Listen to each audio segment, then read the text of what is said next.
So in this video I'm going to show you how I do manual exposure, and I'm also going to show you how I do manual focus.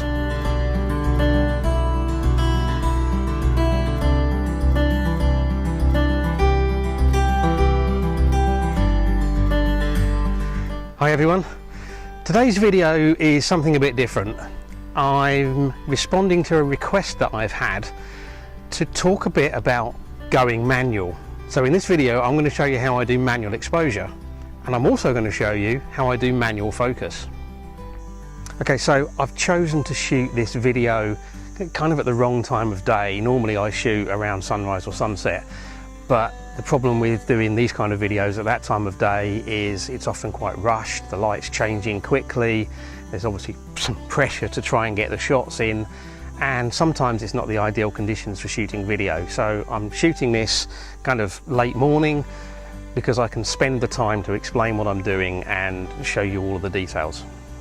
So the request I had was from somebody who is shooting with a camera that's capable of going full manual, but they've always shot in like the automatic modes, and they seem to be under the impression that going manual is terribly complicated.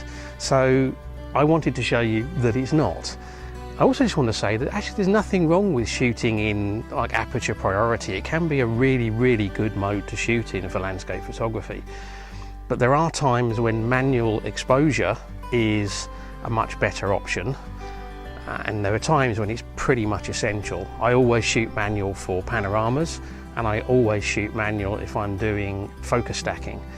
To be honest, I shoot manual pretty much all the time, because once you get used to shooting in manual mode, it just feels like the easiest way to do it. So I'm going to walk you through the steps that I do to set up a shot using manual exposure. So the first thing I do is I check my ISO, and my starting point is always the base ISO for my camera. Now on this camera, base ISO is 64.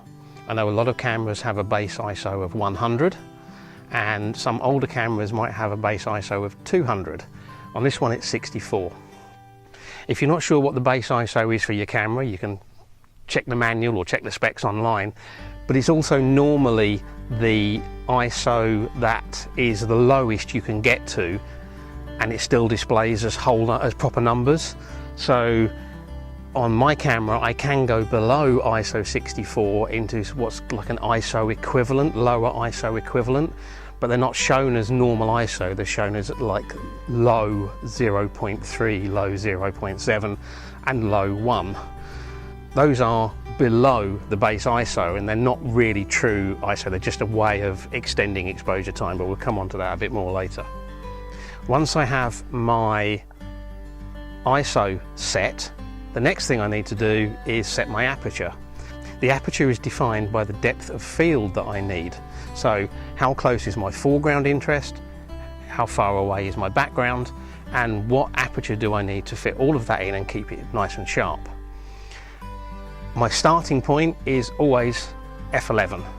The reason that I use f11 is pretty much all of my lenses are sharpest at around f8, f11. I can't see any significant difference between f11 and f8, and f11 gives me more depth of field, therefore it's easier to get back to front sharpness at f11. If I go to f16, I notice a drop in overall sharpness, which is caused by diffraction when you're using a smaller aperture. So my starting point is always f11. Once I have my ISO and my aperture dialed in, it's then just a case of selecting a shutter speed or an exposure time that gives me a good exposure. And for that I use my live view histogram, and I simply dial in an exposure time that gives me a good histogram, and then I can take a shot.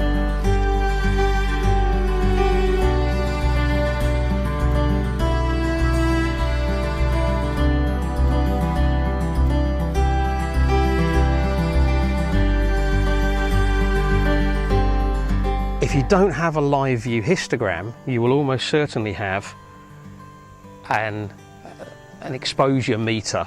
So you can always use that instead of the histogram, it's not quite as accurate from an exposure point of view, because you can't see exactly how it's affecting highlights and shadows like you can with a histogram.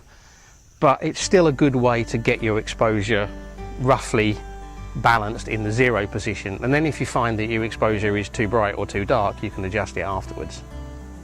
So what happens if I'm not happy with the exposure time that I've now got? Say I've got a relatively long exposure time, but I've got elements in the scene that are moving and I don't want them to get blurred by a longer exposure. Well, I have a couple of options. The first option is I can change my aperture, so I could go from f11 to f8. That would give me the opportunity then to shorten my exposure time by a full stop, so literally half my exposure time. Of course, then I have the challenge that I might not be able to get back to front sharpness with f8, and that then leaves me with a problem. I'm going to have either a blurred foreground or a blurred background. I can get over that with focus stacking, but that's a completely different video, which I'll put a link to, because I've done a video on focus stacking. But if I don't want to change the aperture, the other option is to increase my ISO, and then it's a simple matter then to adjust my exposure time until, again, I've got a good histogram or a good meter reading that shows I have a good exposure. The only thing with increasing ISO is it does tend to degrade image quality a little bit, because you tend to get a little bit of noise in there. But to be honest, on most modern cameras, you can shoot at relatively high ISOs and still get very, very nice clean images. So I wouldn't worry too much about that. If, however, I want to extend my exposure time, get a longer exposure time, then I have, again, depending on the camera that I'm using, I have two options. The first option I have is to go for a smaller aperture, so I can go to, say, from f11 to f16. And then I can adjust my exposure time to match. And now I have a longer exposure time. Of course, going to f16 means I'm accepting maybe a little tiny bit of a drop in sharpness due to diffraction with the small aperture, and if I go to something like f22, then I'll see quite a significant drop in sharpness. So that's one option. The second option, if it exists on your camera, is to go to one of the low ISO settings. So for example, on this camera I have a setting which is classified as low 1.0, which is an equivalent ISO of 31, and then I can increase my exposure time to match. And again, I've now got a longer exposure. If you don't have the low ISO setting, then that's not going to be an option. I know not all cameras have that. Of course, the other way to get longer exposures is to use a filter, but that's a subject for a completely new video.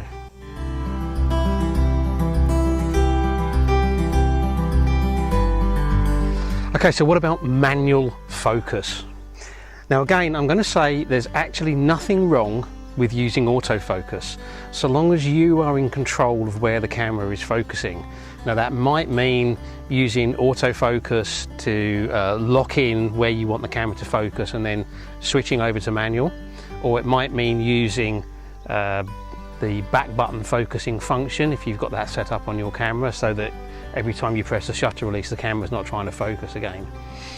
But again, there are times when focusing manually is an advantage.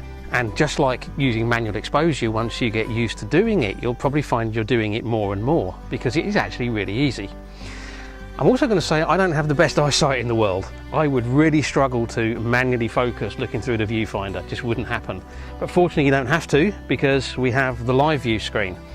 And the live view screen makes it really easy to check that you've got things in focus.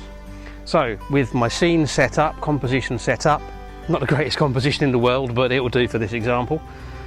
What I'm going to do is I can zoom in, and I can either zoom in by pressing the zoom in button until I get to 100%, or if you're like me and you're lazy, you program a button that just takes you straight to 100% view. So then it's just a case of moving the viewpoint around until you get to the point that you want to focus on, and then adjusting the focus ring until that's in focus. Once that's nice and sharp in the screen there, you can then, of course, move that viewpoint down into your foreground and check that your foreground's sharp as well. Then you can come out of the 100% view, check that your exposure is good, take the shot, job done.